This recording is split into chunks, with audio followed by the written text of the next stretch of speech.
ბათუმის მერია უმაღლესი განათლების ხელშეწყობის პროგრამის განხორციელებას იწყებს. პროგრამა ითვალისწინებს ლუკა ასათიანის სახელობის სტიპენდიის გაცემას იმ სტუდენტებზე, რომლებიც 2014 წელს უმაღლეს საგანმანათლებლო დაწესებულებებში ირიცხებიან და ისინი უმაღლესი განათლების პირველი და მეორე საფეხურის პროგრამაში მონაწილეობენ. ამასთან პროგრამაში მონაწილე სტუდენტები ბათუმში რეგისტრირებული უნდა იყვნენ. სტიპენდია საინჟინრო დარგის სტუდენტებზე გაიცემა. სტიპენდიანტების შერჩევა კონკურსის მეშვეობით მოხდება.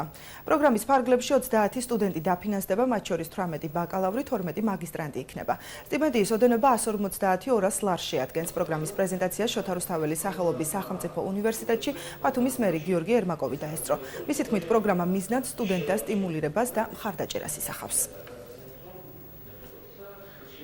ახალი პროგრამები უფრო მეტად დაგვაინტერესებს და უფრო მეტ სტიმულს მოგცემს ჩვენ განათლების მისაღებად და ახალი ცოდნის შესაძენად. დავწყვიტეთ პროგრამული სახით დაგვეწესებინა წახალისების სახით საპრემიო ფონდი, ეს არის სტიპენდია სტუდენტებისათვის, რომლებიც განსაკუთრებულად გამოიჩენენ თავს თავისი სწავლით ამ მიმართულებით. ვთვლით, რომ ასეთ სახის სტიმულირება მისაღები არის და საომავლოდ მოგცემს ჩვენ კარგ კადრებს ქალაქისათვის, რომლებიც ამ დეფიციტურ ნიშას შეგვივსებენ ჩვენ და საომალოდ თავის სიტყვას იტყვიან.